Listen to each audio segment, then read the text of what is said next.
The most successful team in Scotland are back on their travels tomorrow as they head to Dundee to face Dundee United in a 12 o'clock kick-off. It's Matchday 16 of this season's Scottish Premiership. This is Tino with the Count of the Kick-Off show, joined here by Paddy. Paddy, your initial thoughts ahead of this one? Yeah, just looking forward to getting back to the domestic side of things and hopefully trying and keep our lead at the top of the table, if not maybe even increase it. I think as a team, they would have enjoyed this week off, and I think as fans we've all enjoyed just seeing a bit of a meltdown as well at the same time. So I think they'll be in good spirits. I'm sure we'll come on to it. Obviously, I think there'll be a few changes for tomorrow's team as well, but I think we're looking forward just to getting back to the domestic side of things, T, and just getting on with it. Yeah, just that. And do you know, we'll draw a line under Sunday here. We'll speak about it briefly just now, and then we'll crack on with the rest of the stuff in the Dundee United focus. But we're sitting here now, we're recording here on Saturday lunchtime. We're about 6 days into what can only be described as a spectacular meltdown, and it's shown no signs of letting up.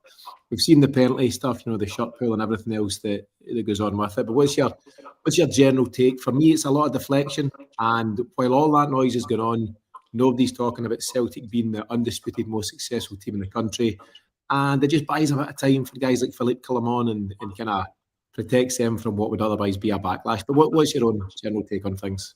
Well, that's it. Listen, there's one thing in getting the penalty. It's like, do they have the nerve to take it? And I know they speak a lot about Tavernier and what he's done. But that just goes to show what he's been given to him on a plate as well. For me, I think there's a big element of the game's there to be played, the game's there to be won by both teams, absolutely. So you look at the course of the 90 minutes, Rangers could have easily had 2 players sent off during that 90 minutes as well. So I just think that it's one of these things. Yes, I get it. I get the time of the decision and I understand the implications that it has, but I think that you can't turn around and say that this is denying trophies. You can't turn around and say that this is a conspiracy against your club. I think you've kind of got to look at the bigger picture of the full 90 minutes. You still struggled to beat us. You didn't take the opportunities that you had, and that's got to be the salt in the wounds for Rangers, that they had chances to put us to the sword and they never took them. So, listen, the moral victory for them, another title to add to their cabinet. We'll just keep looking at the trophies coming in. Yeah, 100%. Do you know, and they come out with moral victories, and I've heard some real nonsense this week on the phone-ins about games should be replayed, or we should make the trophy null and void, or put an asterisk against it. That is Fantasyland stuff. And at the end of the day, listen, I think we can all agree they were on the wrong end of a decision by the looks of it, but it was in their gift to go and win the game had they wanted to, or had they had the quality to go and do so. Yeah. You can look at the 4-on-1 situation. That's nobody's fault but their own. That's their own players who maybe lack the quality and the execution that Celtic showed for our third goal, for example. That was all within their gift. They had the chance to come and go for an extra time, chose to sit in for penalties and take their chances, and their chances didn't work out for them. So that's how it goes. That's competitive sport. They just need to suck it up, and all the while Celtic will just plough on with what we do. What I found really encouraging, Paddy, I was listening to the manager's press conference a bit last night and a bit this morning, and he was saying that it was either Monday or Tuesday. He flew straight across to Dublin, him, Michael Nichols and Chris Mackay, for a meeting with Dermot Desmond, all about planning and strategy about what's next, what we're doing in January, what we're doing beyond. So you could sit and lap it up, you could go for a few beers and have a great time and revel in the glory of the League Cup. That's not how Celtic work. And I thought that move by the manager was indicative of the fact that, dare I quote Ange again, in the never stop mentality, but that is it. Celtic, as soon as you won a trophy, brilliant, that's in the bag. Enjoy it, take your moment. What's next? And that's what I love. And I think that's the real focus that this team have got under Brendan Rodgers. Yeah, absolutely. And I think obviously we spoke about it on Monday about the potential of some rumours of a contract talk as well. So I wonder if there was anything to do with that in terms of the chats over in Dublin at the beginning of the week. So I would love to see that being announced as a real kickstart to 2025. I think that would be a brilliant start to our transfer window as well. They remember what a difficult month January was for getting players in last month, and whether that was Celtic bringing candidates to Brendan Rodgers and him being stubborn and saying no, they're not up to the quality, and then having to dig out Adam Ida at the end. we done our scouting on Nicholas Kuhn, and it just shows you that, you know, that there are those gems in there, that there is those players that we have found. And I think that having this meeting then and hopefully with those targets identified, it's a case of Rodgers being able to say, these are the guys that will propel us forward. I think our manager knows what he needs, and I think our manager knows what he's talking about when he sees a player. Could those players be Kieran Tierney and Jota? Who knows? Who knows with some of the chat that's going about? But I would be... I'd be really excited to see what we do from the 1st of January onwards. Hopefully we'll get a few announcements before for players to join and be ready for that game in the 2nd as well. Yeah, here's hoping. And, you know, we'll probably cover this kind of stuff more in the weekly show, but the whole thing about never go back and it never works out second time round. Give me KT and Jota all day long. Bring them in, let's go for it, and we can discuss KT's fitness and availability. If you get the chance to sign a guy who is elite level, you know, he's at the top end of the Premier League, and if not for a couple of bad injuries, he would have kicked on again. I think if we get an opportunity for Kieran Tierney, we take it. And we know all about Jota. We don't need to talk about his qualities. And, you know, it wasn't that long ago that he was doing his thing in the Celtic first team. Paddy, there are a couple of updates from the press conference. You talk about transfer activity.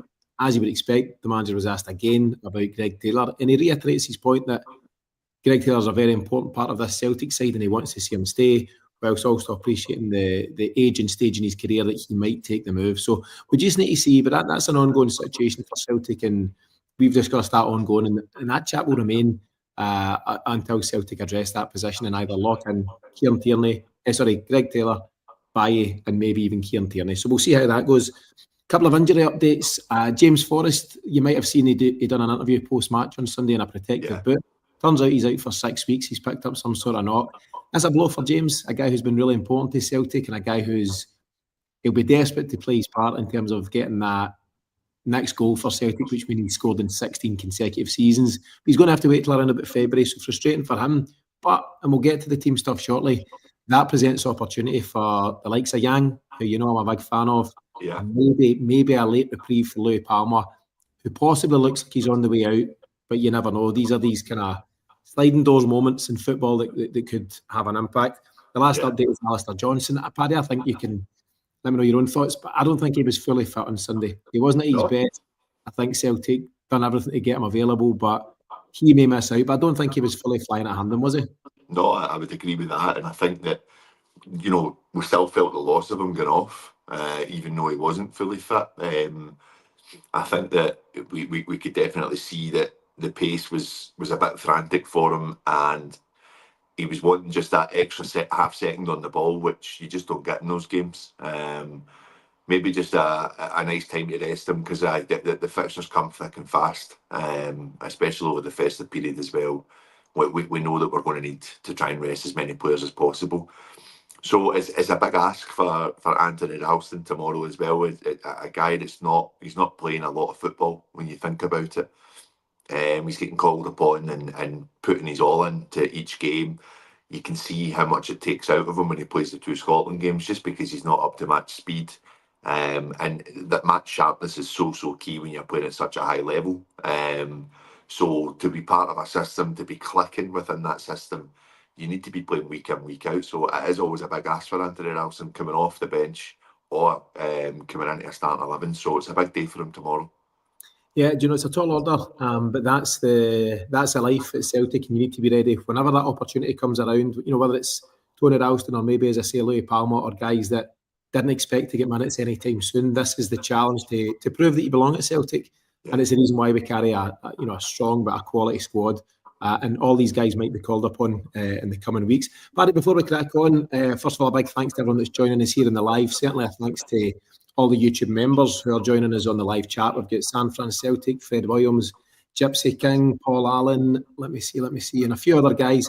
Remember, you do need to be a member of the YouTube channel to comment here. To do so, just click the link in the show notes, and you can do that while supporting the Celtic Exchange at the same time. A quick reminder too, if you're a regular listener to the show and you want to enjoy ad-free listening, early access to the weekly show, and the chance to win a retro Celtic shirt in our big Christmas Eve draw, then just visit the celticexchange.supercast.com to find out how you can do so. Again, the link is in the show notes, and you'll automatically be entered into that big draw on Christmas Eve. Paddy, we'll be doing a pre-match for the Motherwell game on Boxing Day live here on Christmas Eve, and that's when we'll draw the winner of the big shirt. So if you want to support the Celtic Exchange this season, links in the show notes for how you can do so.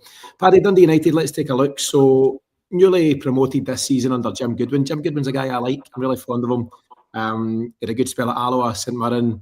Things didn't work out at Aberdeen, as we know, but he seems to have found his feet again at Dundee United. I think they're sitting fifth at the moment, and for a newly promoted side, they'll be fairly happy with where they're at, won't they?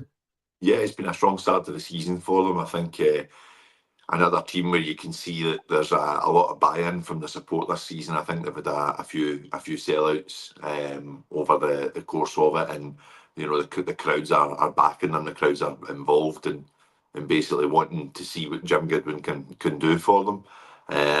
There has been moans and groans, I believe, last season when they were fighting their way back up. I think there was a few fans that just weren't buying into the process, but I think he's got two formations. He's plan A and he's plan B, and he likes to swap them about, but it's the same message, it's the same methods that he puts in place, and he's got his teams very familiar on how to play both systems. I like him, I do. I think he's I think there's a calm side to him that he's shown over the years, and I think like when you go to a big team like Aberdeen, you don't naturally have the success that a lot of people were hoping for, considering where they were at. Then that can actually knock you away from that level of Scottish football at all. You could go back down into the lower leagues and maybe try and get yourself into somewhere in the lower leagues, the lower point of the Premier League. So I think it takes a lot to go to the Championship, get yourself back up, and then have such a strong start to the season as well. Shows that his players have really bought into what he's doing, and he's recruiting well. I think I've mentioned before, the guy Babunski, ex-Barca kid, has come in and he's had a very, very strong start. Real statement. I think he took the captain's armband at the beginning of the season as well. So not only is he coming in to say I'm one of the best players, but I'm also now the leader of this team as well, a newly promoted side. So there's a bit of balls to go and do that and make that player your main man. And I just think that's the character of Jim Goodwin. I think he's willing to take those risks. So no, they're doing well, and I think it'll be a tough test tomorrow. Yeah, I think so too. And credit to Jim Goodwin. I think he took over at United when they were in relegation trouble the season before last, didn't he? So they went down. He wanted to stay, wanted to help the club build. I always see Dundee United as a big side, Paddy, and maybe it's been, born in the 80s and they were genuinely big and competing in Europe and winning leagues under Jim McLean and stuff, and that kind of sticks with you. They've obviously had ups and downs in the years that followed, but my thoughts, my perception of United as a big club, and I think they've got such a potential to get back somewhere close to where they'd want to be. And I think Jim Goodwin is the kind of guy that can steer them there. I get told I look like Jim Goodwin the other night, Paddy, and I don't know how to take it. I can see it. Maybe we've got the same colour eyes. I get Mark McGee, mate. You're doing all right, don't worry.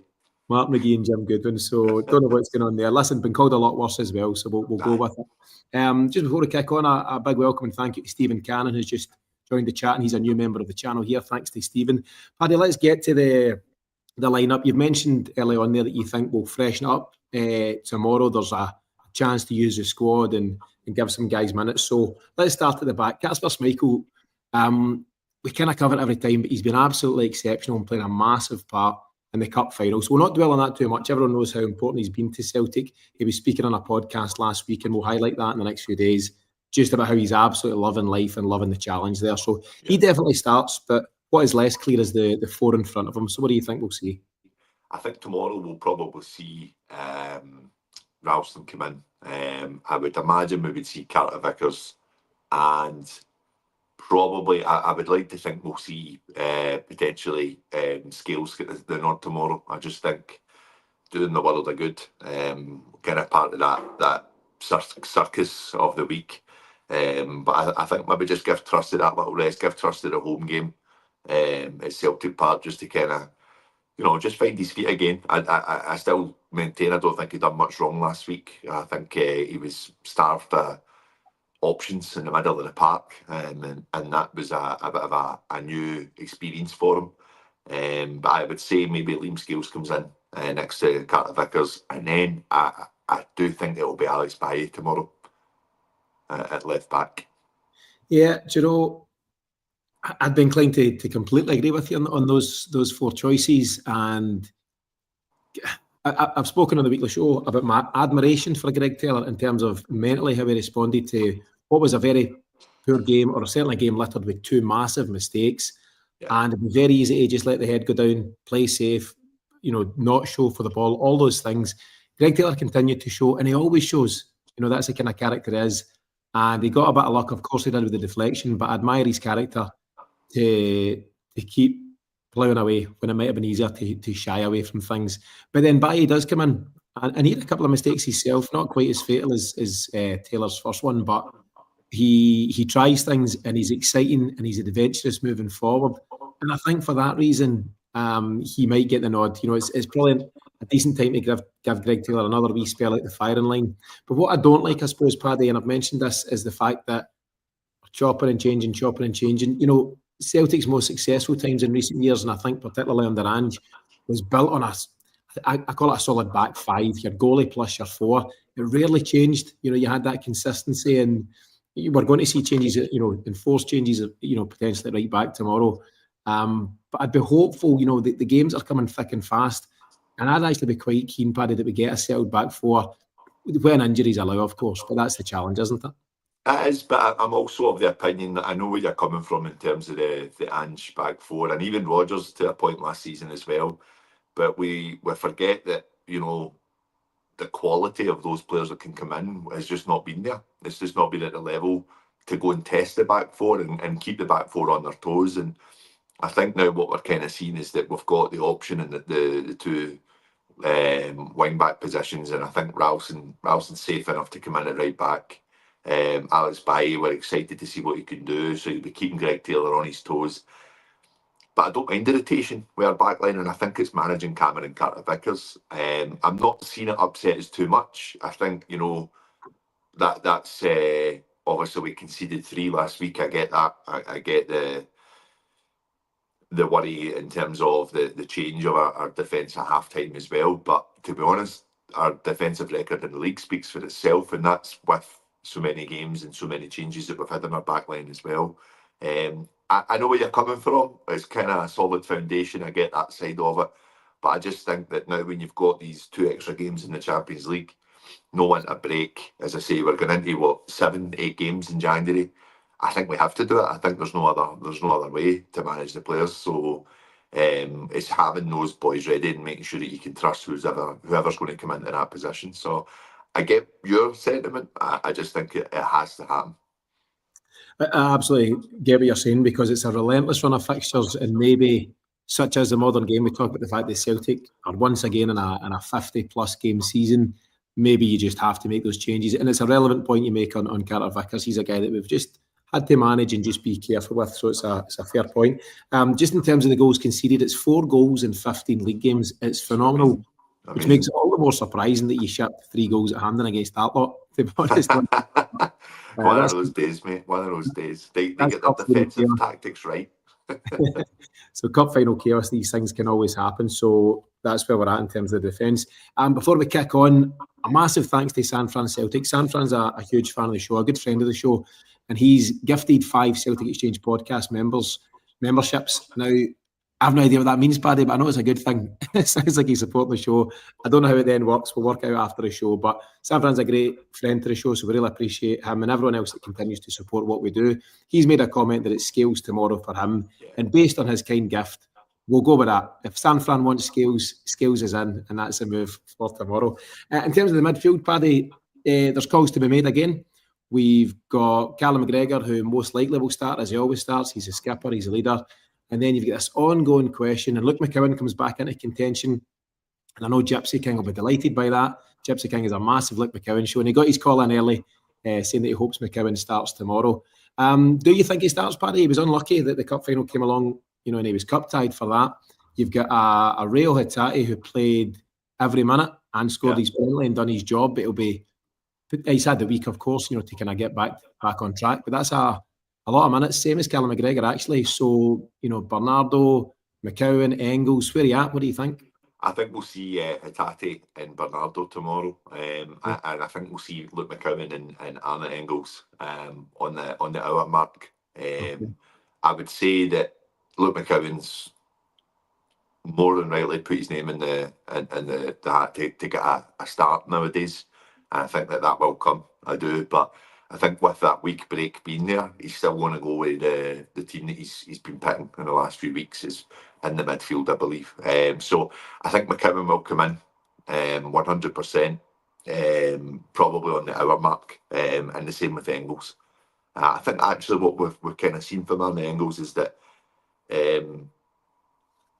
albeit it's not every part of his play, there's still really, really strong impact from the bench since he's come on in the last few games. So who knows what the game's going to be like tomorrow. It would be nice if we can take a healthy lead in the first half, like we've done in so many games this season. But if it's one of those games that's dragging on, I'm very happy to say that you're bringing on Engels and Luke McCowan. You know, like I think that's an incredible option for us to have. And but I think tomorrow for me it will be Hatate and Bernardo. Yeah, which seems to have quickly become the first choice three at the moment. Remember under Brendan Rodgers last year and Ange before that, you had a fairly settled Cal McRae, Hatate, Matt O'Reilly thing going on. And at the moment, and it's very much subject to change, but he seems to have, I mean, the fact that he picked those three as his cup final starting selection maybe tells you he thinks that's the strongest three at the moment, being Cal Mac, Bernardo and Hatate.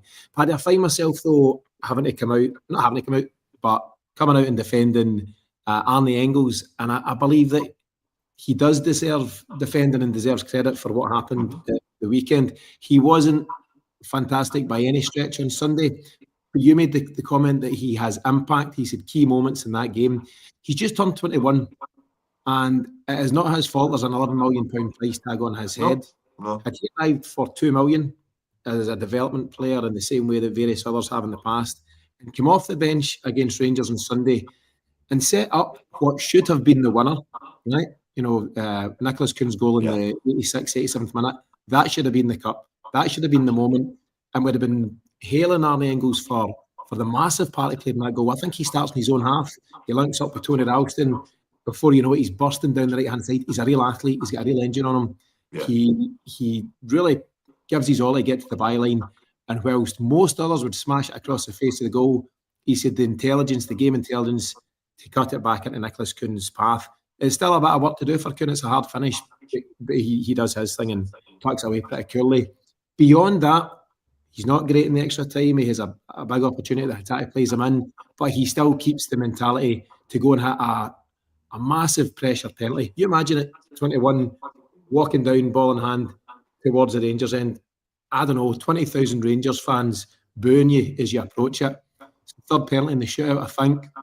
He's got the composure, and listen, everybody hit a great penalty, but Arne Engels is certainly amongst them, and he's got the composure to tuck it away and keep Celtic on track for what would eventually be the big cup win. And I think he didn't give what you would call a complete performance, 100% performance, but he had two massive moments that I've just described there. And I think as a kid at 21, that's so encouraging. And I just think we need to support him. We keep going on at this. We're Celtic supporters. Our job, we can be critical. You and I have spoken about Greg Taylor and his limitations and all that stuff. We see when they pull on the shirt, that they're one of ours and they're a Celtic player and they deserve our backing.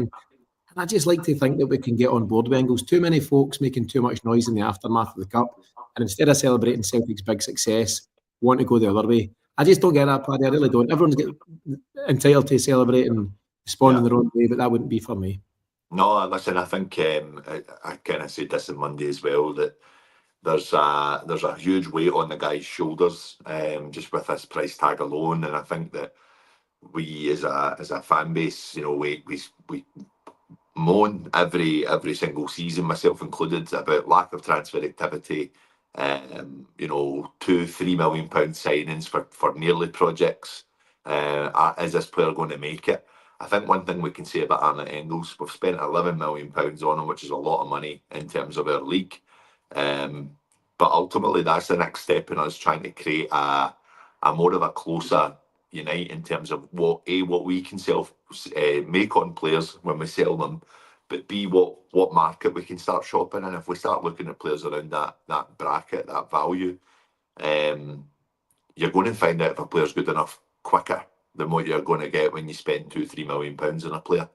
And I think that the homework into this guy will not have gone amiss. He's played at a decent level with Augsburg, with a club that's not really been pushing to do anything in the league. They're very steady. They like to kind of keep their place in the Bundesliga season in, season out. So there's also the element of coming to the pressure of Celtic, where you need to win every single week, regardless. You're talking about the Schmeichel podcast. He speaks about it. It's not even just win. You need to win, and you need to win convincingly. So these are huge demands in any walk of life, in any profession. You need to keep that consistency. And I think as fans, when we see one bad touch or one bad pass, we're on a player straight away. And those are just the standards that are set at Celtic. But we just need to be patient. We really do. And I think that what we'll see with Arne Engels is that he'll get stronger and stronger and stronger, and before you know it, you'll be saying, how's he away after 2 years? You know, like I genuinely believe that's the kind of player we've got there, and it will come. I genuinely believe we're going to see some incredible moments with Arne Engels this season.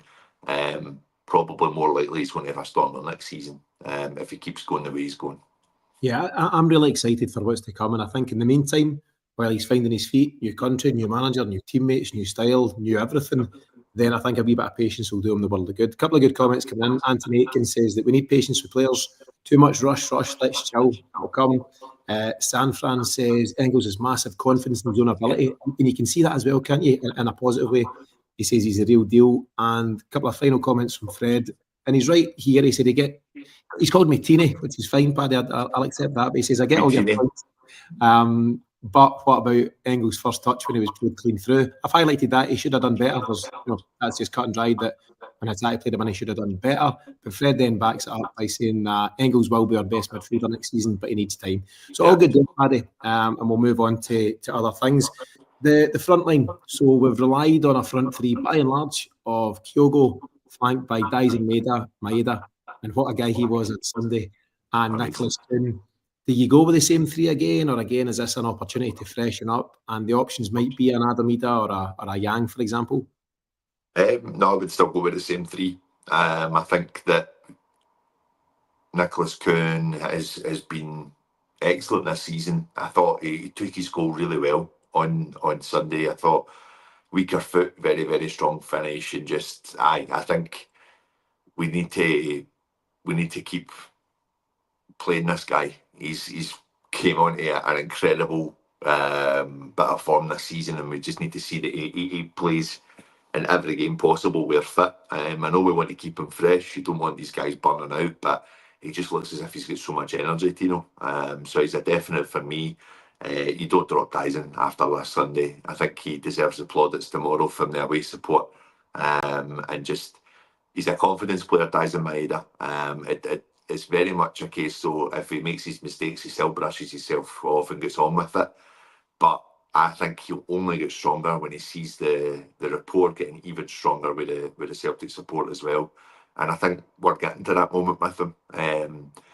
We were talking in the group about, if we were to sign Jota, do you drop Daisen Maeda? And it's a difficult conversation in the sense that Jota is an incredible footballer. Daisen Maeda is an incredible worker. And I just think it's such a topic. I would say Jota is a better all-round player, but I just look at what Daisen Maeda's gave us, especially this season, and it's a head scratcher for me, to be honest. But he's definitely got to be part of every team at the moment for me. So he's got to start. And for Kyogo, I just think he's still the main striker for us. I still think he's our number one striker, and Adamida's time will come, absolutely. And I think his impact when he comes off the bench is there to be seen. He's working hard for the team. He's accepted that it's a team game. It's not this is me and this striker against each other for this shirt. I don't think Adamida thinks like that. I think he's a team player, and I think he knows what he can do for this team when he comes on at certain games. Tannadice tomorrow is for me is a game for Kyogo. Yeah, do you know, on Adamida, I think as well, you can't underestimate the part he played. Again, I thought he came on and just changed the dynamic up top, ruffled feathers a wee bit. Yeah. and again just showed real bravery. He didn't have his best game, but he played an important role. Sometimes it's not about going and being a 10 out of 10. It's going and playing the position you're asked and stretching the opposition or making life difficult for them or whatever the challenge is on any given game. But then he has to have the character to hit the first penalty. First penalty again, Rangers end at Hampden, massive credit. He's a big game player. He's got that mentality, which is brilliant to see. Daizen Maeda, I mean, what else can you say about him, Paddy? He's an absolute cult hero at Celtic, and I mean, build the statue and all that kind of stuff. He's just been phenomenal for us, and there's no doubt. You compare him and Jota, it's kind of night and day in terms of the technical ability and the skill level. Not to discount that Maeda has his own ability in that area, but he's so much stronger in the other areas. The energy, the work rate, the desire. He's the ultimate teammate, and he just sets the tone for everything else that goes on. And actually, we'd commented that he'd been looking a wee bit tired in recent weeks. He does a lot of travelling with his national team and whatnot. And, there's a suggestion at some point, should you rest him? But the closer it gets to that cup final, you cannot rest Daizen Maeda for these games. You can't. Exactly. He's so important to us. I wonder if on that note, now that Sunday's out the road, he does rest him, but he's absolutely brimming with confidence. I really don't know. I've got to be honest with you. I can't call the front three tomorrow because it could easily be Adam Idah starting. Yang could come in to freshen up Conor Maeda, or he could just go with what he sees as his best three. So who knows, Paddy? That's the lottery. We've discussed Dundee United and where they're at. I dare say they'll try and be. They don't park the bus. I don't think that's their approach, but they'll try and be disciplined. They got a good result at Ibrox, didn't they? They got a draw there a number of weeks ago. I think they'll try and be disciplined and hope to catch us on the break or with the set pieces. But from a Celtic point of view, Paddy, it's just another opportunity for this group to get back on the park, and ultimately that's what they love. Actually, we talk about the benefits of a week training, rest, recovery. These players just seem gunning to get back on the park at any given opportunity, and I think they'll be raring to go. And I like the fact that some new guys will come in, whether it's McGowan, Ralston, Idah up top, whatever it might be. And I just think you've got hungry players that want to play a part in whatever this season holds, because we've got exciting European stuff. Scottish Cup campaign will kick off next month. There's so much to play for. Yeah. There's this real desire within the squad, isn't there? There is, and I think, as you say, they'll all be chomping at the bit just to get back to it. I think it is evident, like when you have seen such rotation, it's understandable that there is a little drop off in the familiarity in how we play. I do think that you can see those games where it's just a little bit more touches on the ball, but a few more passes, especially around the back. But we're still grinding out results. We're still unbeaten in this month, and I think that unbeaten in 31 domestic games. It's still incredible levels that we're playing at, and still an incredible standard that we're setting. So it might not always be easy in the eye, but we just need to kind of take a step back and look at the start of the season we've had as a team. It's been incredible, a brilliant beginning to the season. Yeah, there's not a lot to be upset about, Paddy, and some folks don't like that. Some folks like to have a wee gripe, but at the moment, taking the Dortmund situation aside, and I've stressed the fact that I think that result in itself potentially could have been one of the most important things to happen to Celtic this season in terms of regrouping and refocusing for Europe. But there's so much to be positive about. We've got the first trophy in the cabinet. We're 9 clear of Aberdeen with a game in hand, 11 clear of Rangers. As I say, European stuff to look forward to. We're on the cusp of qualification there, and we'll also go and defend the Scottish Cup trophy next month. But in terms of the game at Tannadice, so before I come here, I'll ask the folks who are joining us in the live to let us know what they think the final score will be on the day. Whilst doing so, a big thanks to Vincey. Vincey's become a member of the channel as well. Thanks again to yourself and everyone for the support. Paddy, what do you think we're going to see in terms of a scoreline and why? Well, somebody was saying that it might have been the man himself. This is Rodgers' first visit to Tannadice. Really? Really, aye. And I can't think of him there now that I've heard that. I might be wrong. But if it is, he'll want the victory, I would assume. And I think he'll want a convincing one. But I think tomorrow will be a tough game. I'm going to go 2-1 Celtic. But I still think we'll play a good game. But I'm just a little bit of respect to Dundee United. So there you go. Yeah, I don't think we'll find it easy. And sometimes it's, we talk about European hangovers. Celtic will go and put in a big shift in Europe, and then sometimes there can be a wee bit of a, not massive, but there can be a bit of which is a challenge. And I suppose you've had the adrenaline of last week, the big build-up, everything that goes with cup finals, the occasion itself, the way it played out, to go all the way down to the wire. Guys will still be buzzed up on that, which is a good thing, I think. But then it's a different chance to go to Tannadice and just ground yourself and reset for what is a very different challenge. A few scoreline predictions coming in. Fred Williams has gone for 2-0 Celtic. He thinks we'll keep the clean sheet. And I do too, Paddy. I think it's so important to Schmeichel and his defenders. And anything can happen on any given day, penalties or deflections and stuff. But I do think there's a real pride in this clean sheet thing. San Fran, he's gone 4-2 Celtic. Alex, 1967, agrees. He's gone 2-0. And I think that's where I'm at as well. I don't think we'll blow them out the water. I don't think we'll go there and go 3, 4, 5. As much as a Celtic side is capable of that, I think it'll be a bit of a business-like performance. We'll go and get the job done. A couple of goals to the good. Paul McCalmont's the same, 2-0. Tannadice, never easy. And I think that's where we're at, Paddy. And I think we'd all be delighted just to pick up the 3 points and kick on. We've got an interesting end to the year. So we've got 3 games. This is the first of those 3 away from home. Then we've got Motherwell at Celtic Park on the 26th. And then St Johnstone at Celtic Park on the 29th. And it's 3 good games to look forward to in different ways, Paddy. And the manager will take this, one game at a time. But I think it's there for Celtic to finish the calendar year very strongly and then head to whatever 2025 brings. Paddy, your final thoughts as we start to wrap this one up? Yeah, I just I think just be ready for it tomorrow. I think, as you said, 1 game at a time. Just make sure that we're switched on enough, and I think we should see ourselves over the line. I think it will be a difficult game tomorrow, and I do think there will be a little bit of a lethargic side to the team from last week as well. There is moments where you are seeing the tiredness kind of starting to creep in. I did think we looked tired last week. But hopefully they've dusted themselves down and can go and have a strong game tomorrow. But just be patient. I think that's the message for me anyway. Watching them just now is just understanding, look, this is always a difficult part. We play so many games in December and we're navigating our way through it pretty strongly. So I just be patient with them tomorrow is the message for me. Yeah, all fair enough. And final comment of the day, we'll give it to Fred Williams, who says it's been a great show from Jim Goodwin and Mark McGee. Thanks, Fred. Paddy, thanks for joining us here on a Saturday lunchtime. Thanks, as always, sincerely to everyone who continues to join us in the live, and for those who continue to listen to the Celtic Exchange podcast.